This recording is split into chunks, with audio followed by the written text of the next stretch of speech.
Okay, I guess we'll get started. Hello, everyone. My name is Paula Camperman, and I am the Outreach Program Manager of the Bennington County Solid Waste Alliance. I'll be talking to you today about managing a successful food scrap diversion program at apartment complexes with tenants while adhering to the guidelines of Vermont state laws. My co host today is Michael Batcher, who is the Program Manager of the Alliance, as well as the Regional Planner for the Bennington County Regional Commission, and will be helping me answer questions at the end of the question period at the presentation. If you have a question, feel free to click on the Q&A or chat button at the bottom of your screen. All the materials and websites mentioned will be included along with a recording of this webinar in a follow-up email that you'll receive tomorrow. So let's get started. Many of you are hearing about the Alliance for the first time today, so I will give you a little background. The Alliance was formed in 2015 to assist participating towns in reducing solid waste disposed in landfills by reducing the amount of waste generated, conserve resources, and promote recycling and reuse. The Alliance provides education, outreach, and to businesses, schools, and to achieve the Alliance's goals of reducing the amount of materials people in our service area send to landfills, while increasing the amount of material diverted from landfills for recycling and reuse. The Alliance is made up of 13 towns: Arlington, Bennington, Dorset, Glastonbury, Manchester, Pownell, Rupert, Sandgate, Searsburg, Shaftesbury, Stamford, Sunderland, and Woodford. The towns of Peru, Reedsboro, Londonderry, Landgrove, and Winhall, while in Bennington County, are not members of the Alliance. All of the businesses, residents, schools, and organizations located within the Alliance can take advantage of our services. Services the Alliance provides include solid waste audits, where we visit your business and review your waste management practices and offer technical assistance in managing your solid waste. This could include review of the current recycling laws, provide sources to recycling items banned from the landfill, provide communication pieces and signing for your staff about recycling, and suggest ways to possibly lower your solid waste hauling costs.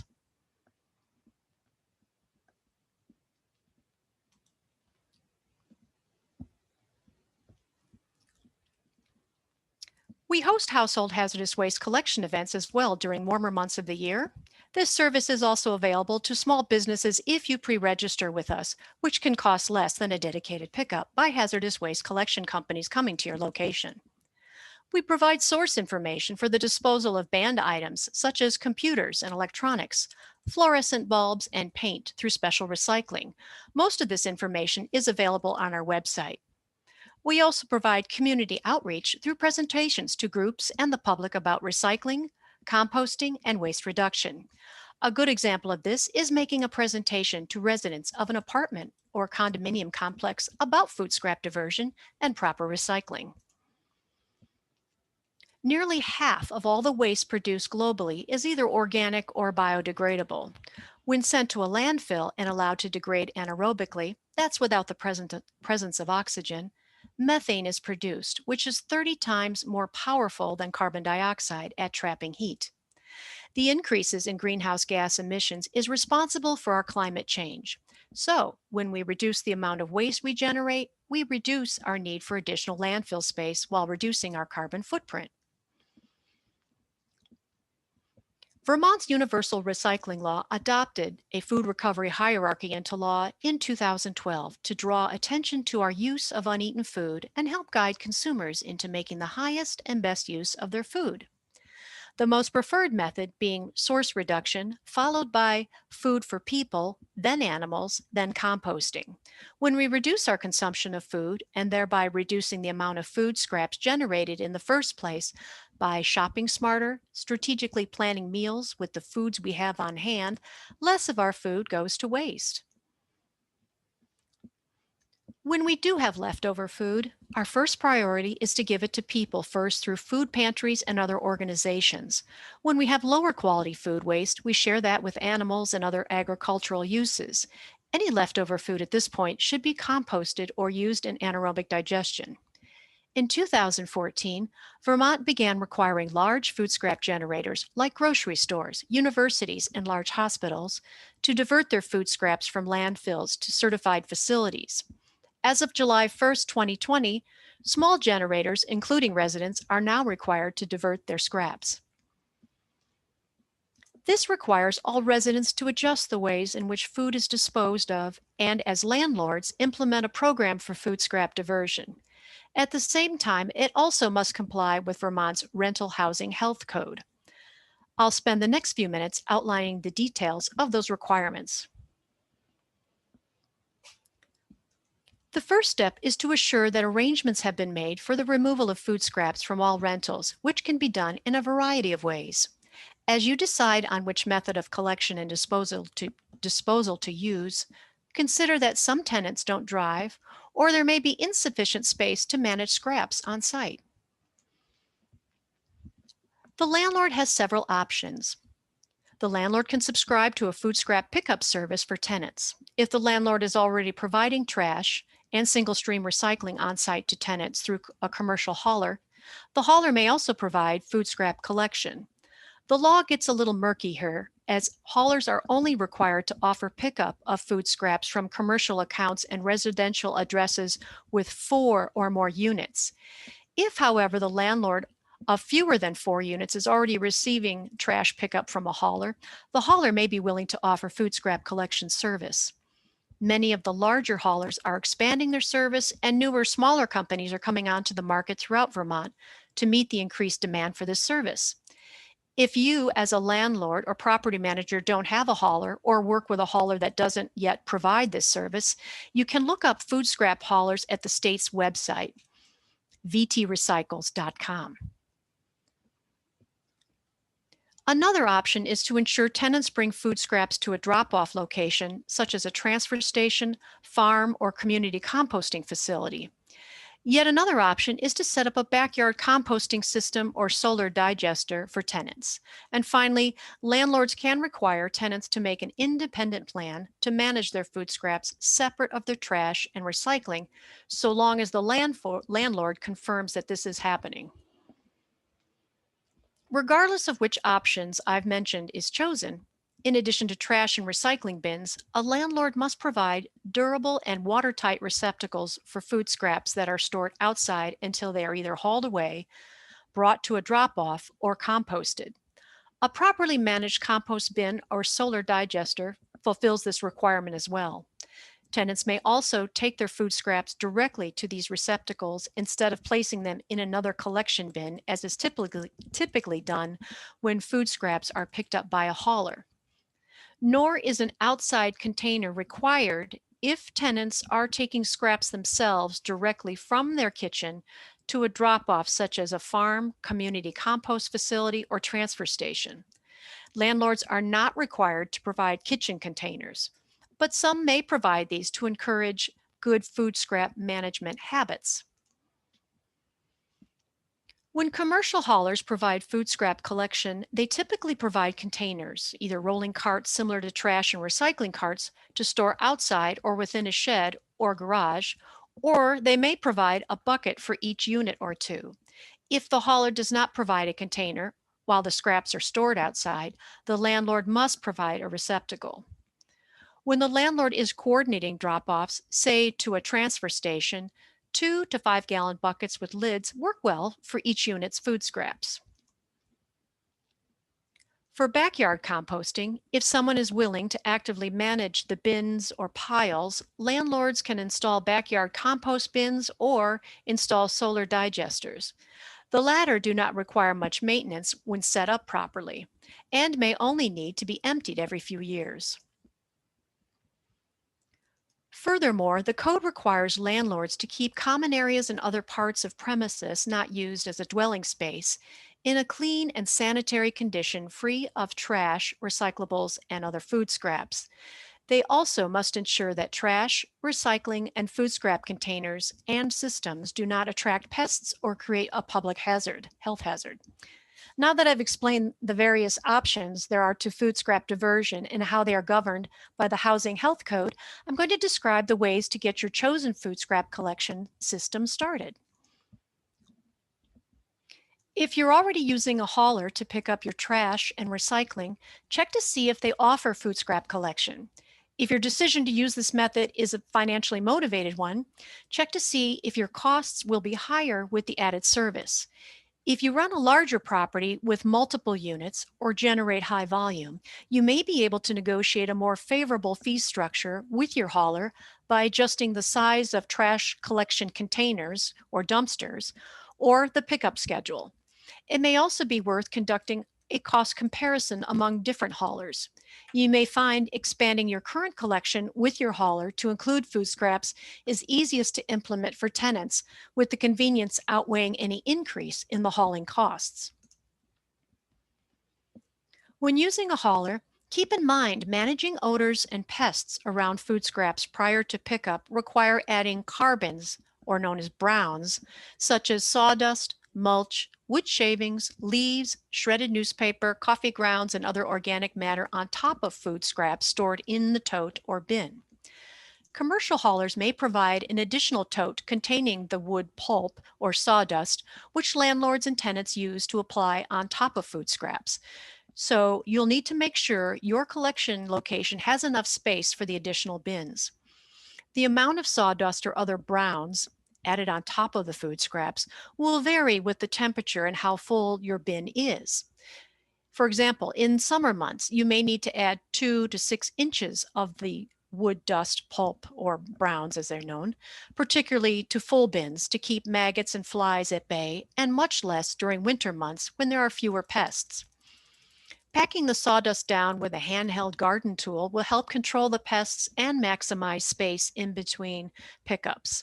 If you are dropping off food scraps at a transfer station, make sure you're aware of the hours and fees charged, and keep in mind the health code requires that trash, recyclables, and food scraps shall be removed from dwellings not less than once a week.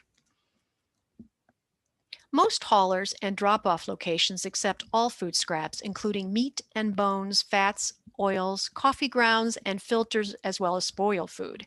It is important to have tenants understand what goes into the bins or collection buckets is just organic matter. No produce, sticky labels, wrappings, or plastic bags used to line a kitchen compost bin or transport the scraps from the kitchen to the common area or collection bin are permitted. Plastic bags do not break down during the composting process and must be sorted out. Most haulers only accept bags that are labeled BPI certified and compostable, but check with the hauler before implementing them in your program should you decide to do so. On a side note, compostable bags should be used as a bucket liner and can be very expensive, particularly over a long period of time, and their quality can vary widely. A less expensive method may be to line small bucket with a newspaper and wash out the bucket once it is emptied onto a larger collection tote. Hardware stores and bulk online wholesale retailers can sell buckets with lids. Some restaurants, bakeries, grocery stores, and food manufacturers end up with a lot of extra buckets on hand and that they give away for free. You can also check websites like FreeCycle or networks like Front Porch Forum, where they sometimes are advertised. If you maintain just a few residential units, composting food scraps in the backyard can be an easy solution if you or your tenants are willing to give managing the piles your active attention throughout the year. Compost bins can be made out of a variety of materials, but plastic compost bins purchased at hardware stores or through the Alliance during warmer weather months at scheduled sales can be an economical and easy way to get started. Tenants composting in the backyard should be reminded that leftover meat and bones should be placed in a trash rather than the compost bin, as their composting system won't reach a temperature high enough to properly break down the animal material and can attract unwanted animals to the bin. The key to managing a successful composting system is understanding the techniques for proper breakdown to keep animals away and maintain healthy sanitary conditions on your property. The University of Vermont's Extension program has a master composting course online a couple times a year, and the state of Vermont has resources as well for successful composting. Solar digesters are also a good solution if you don't have a use for finished compost and just want to break down the food scraps. A solar digester will break down all food scraps, including meat, bones, and animal waste. While a lot more expensive up front, it does require less looking after once the system is set up than a composting system. In either case, it is important that you size your system to be sufficient to serve the number of units you have.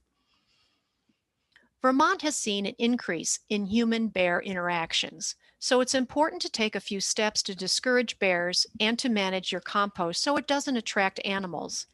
Take down bird feeders during non-winter months. Use 3 times as many browns as greens in your compost bin to minimize the smell and to speed up the composting process. And regularly turn your compost pile so the material breaks down even more quickly. If bear activity persists, check with your neighbors to see if they have bird feeders up or other food sources attracting the animals. More information about composting and resources to address animal issues can be found in a booklet entitled The Dirt on Compost, distributed by the Vermont DEC. For any food scrap diversion program to be successful, communication and understanding of the process is key. It's important to help tenants understand what food scraps are and how you want them collected in their dwelling and brought to the central collection area or backyard system.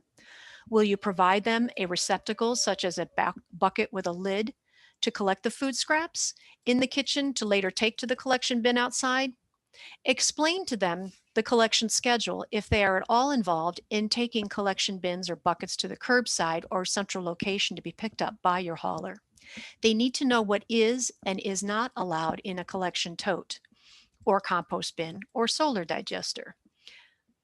The state of Vermont has downloadable bin signs you can laminate and post above bins identifying the proper sorting of food scraps, recycling, and trash, as well as instructions for setting up a composting system. Your hauler may also provide you signs for easy sorting of items. Landlords of larger facilities have noted success when using a tenant residing within the complex to sort of act as a guide and influencer, if you will, to instruct tenants on proper sorting and upkeep of the waste sorting area.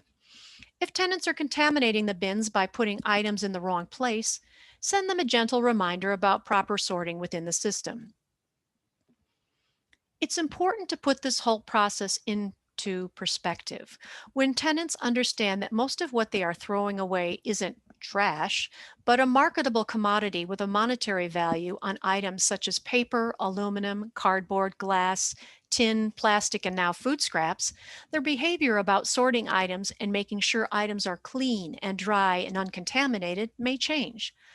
You'll know that your efforts of educating them are paying off when the bins are looking cleaner and smell less, and they've done their part to reduce their carbon footprint. Now, if they aren't really thinking about that, then at least they're likely to notice that it doesn't smell as much. So to recap, a landlord has a variety of options to arrange for the removal of food scraps from the rentals. The landlord can subscribe to a pickup service where available for tenants such as a hauler or ensure tenants bring food scraps to a drop-off, farm, or transfer station. They can set up a backyard composting system or solar digester or require tenants to make an independent plan to manage food scraps separate from their trash and confirm that this happens. Vermont law requires haulers to collect food scraps from commercial accounts and residential addresses of 4 or more units, but haulers may offer the service to addresses with fewer than 4 units. A landlord must provide durable and watertight receptacles for food scraps that are stored outside until they are hauled away, brought to a drop-off, or composted. The exception is when food scraps are brought directly to a backyard compost system or solar digester. A hauler may provide the receptacle, such as a bin or tote in the common area for collection of everyone's food scraps. If none is provided, the landlord must provide the receptacle.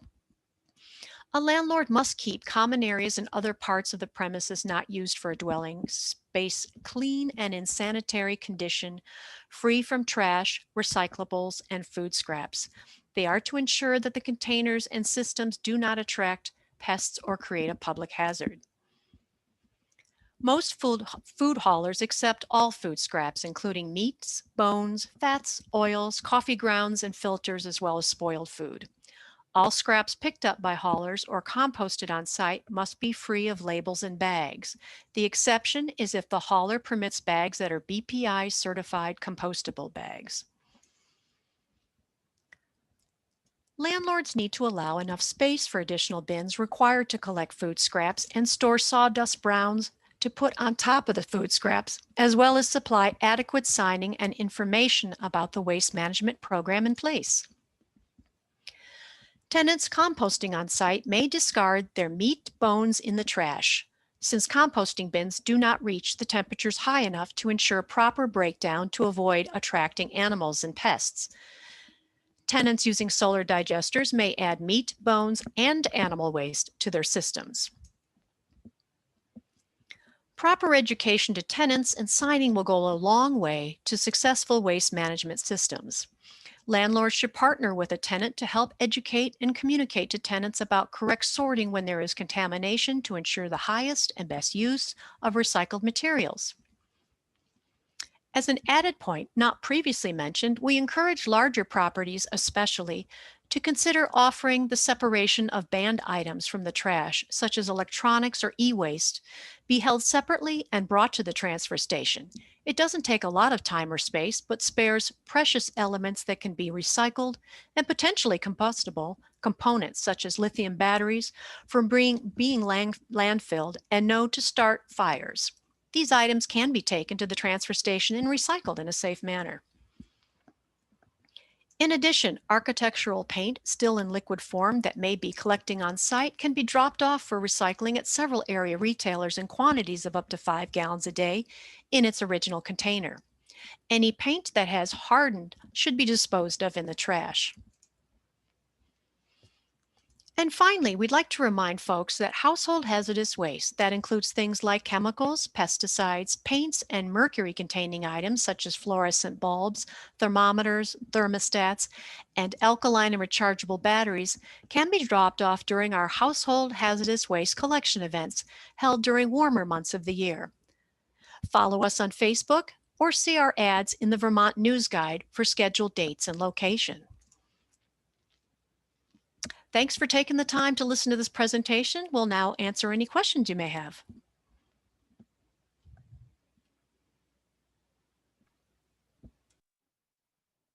Well, do we need to unmute people, or do they do that themselves, or? They can just type into the, if they can unmute, great. I don't know if they can in this setting. Otherwise, they can just add through Q&A or chat.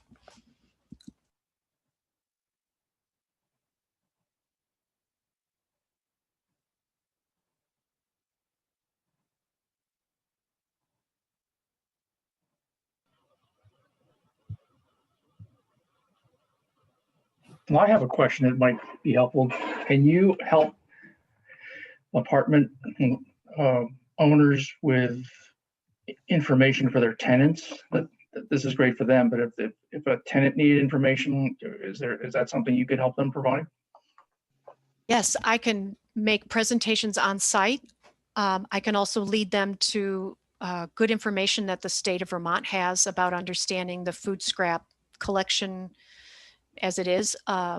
Their haulers also has signing about what they accept. It's all pretty universal for food. It's a little different sometimes for recycling, but definitely we can send information. The email that I'm sending out tomorrow has links to tips for managing food scraps, FAQs for landlords, as well as a whole collection of bin signs that are reproducible from a download PDF that they can print out and put above bins. Also, that graphic that I showed listing all of the food scraps will be included in that email, so folks can use that as a way to educate people exactly what is organically compostable. Yeah, I do have a couple of questions in the chat box. Bill Budd asked, what is the experience with Casella for providing supplies? To my knowledge, they do supply the bin totes for the wood pulp not any tools, but they'll provide the additional bin as well as the collection bin for food scraps. So you just need to get a bucket or a shovel to, move, or your hands, I guess, but you really want to tamp it down where you can to maximize the space in the bin in between pickups. So it's not getting overloaded, but that it gets packed down so that they can get as much packed in there between pickups. And then Marie Leone asked, what if I can't get my tenants to cooperate? Well, ultimately, it's not the law of the land for the landlord to do it. We just try to get them. If you're really running into trouble, I certainly can provide instruction. It is ultimately up to the individual to act on their own volition to do the right thing. This was a law that was put together, 2012. So we started talking about it 2014 and it was unanimous. So I think we all know it's coming and we all just have to try to do our part. I think we tried to demystify some of it, might help by letting people know how easy it is, but we also have to make it easy for them as landlords and haulers, everybody together. It's not easy. It's because it's all new information and somewhat confusing sometimes.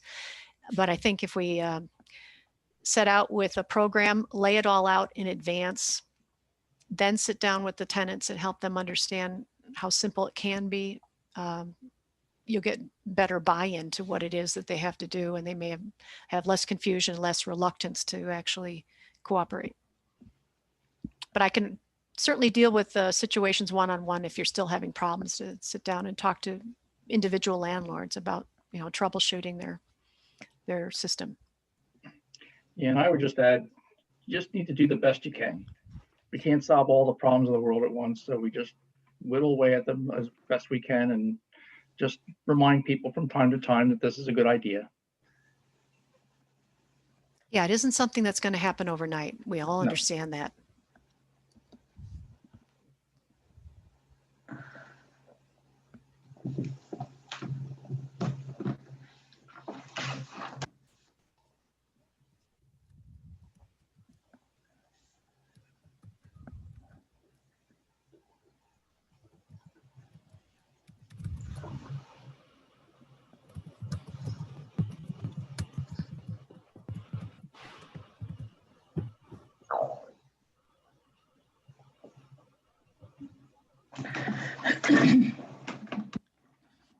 The question I see here, it says, what if I can't get my tenants to cooperate? Is there a fine or penalty for my tenants' misdeeds?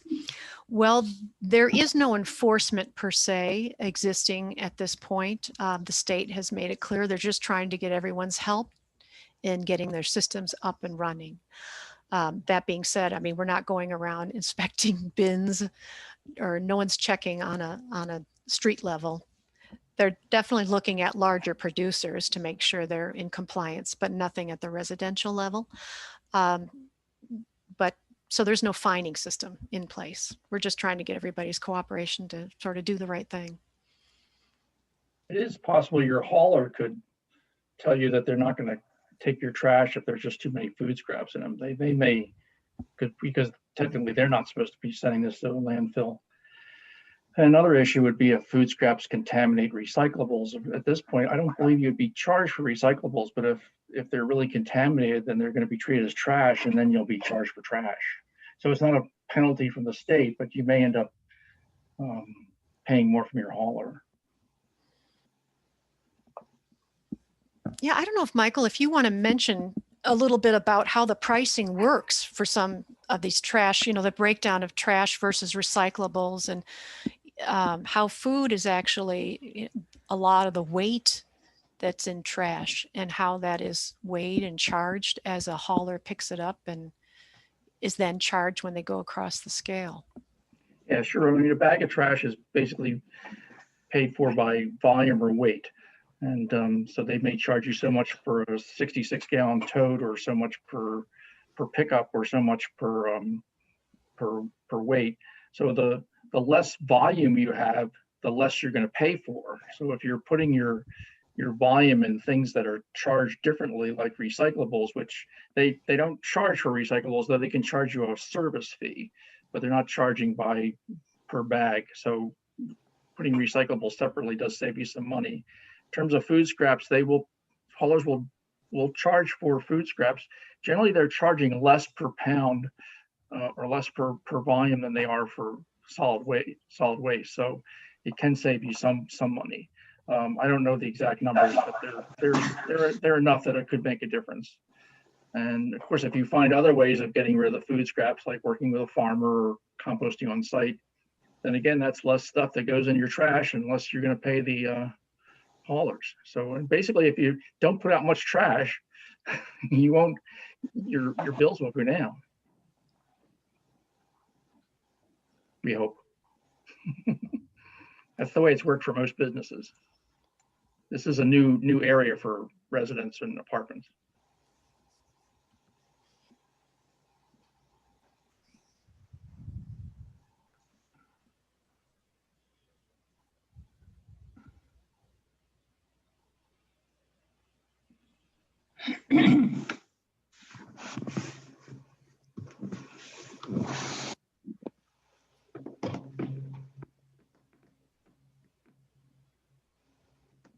Are there any other questions related to food scraps in general or recycling in particular that we covered today?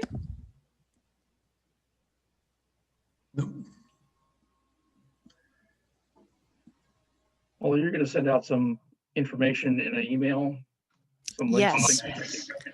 Everything I referenced today during the presentation, along with a recording of this presentation, will go out in an email tomorrow so everyone can review it. I've also got my contact information for follow-up questions that anyone may have after they've reviewed it and tried to, work through the implementation on their property. I'm also available to do, for the time being anyway, Zoom calls with tenants to help them walk through the process if you're having trouble after you get things laid out and we're still running into some contamination issues or just not getting the program together. I'm happy to help through with that. I'll probably meet with a landlord ahead of time just to see what program is in place to date, to just see what we need to do, if there's any tweaking of it, or if there's just a matter of recommunicating the information to make it more clear to tenants and, cut out any confusion or, take a step or two out of the process if it makes it easier, whatever it is. So.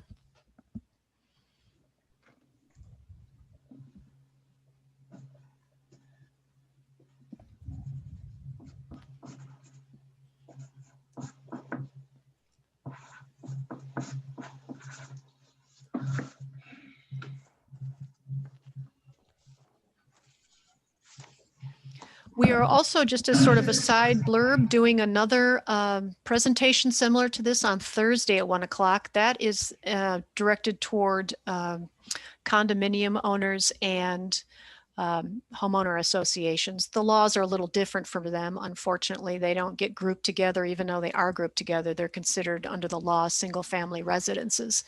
So I'm doing another presentation on Thursday at 1 o'clock. And there's links on our website to get onto that if you know people that might be interested in that. I know a lot of homeowner associations are trying to get their head around how to manage food scraps when they're all collected together and whether it makes sense to compost or get a hauler or whatever. So I'm also doing other presentations in December, and we can repeat this as well in December and do it again to help folks that weren't able to sign up today, because I did get a number of people contact me directly and wanted to see it again and ask questions as well during a live webinar. So I'll do this again once more in December before the end of the year.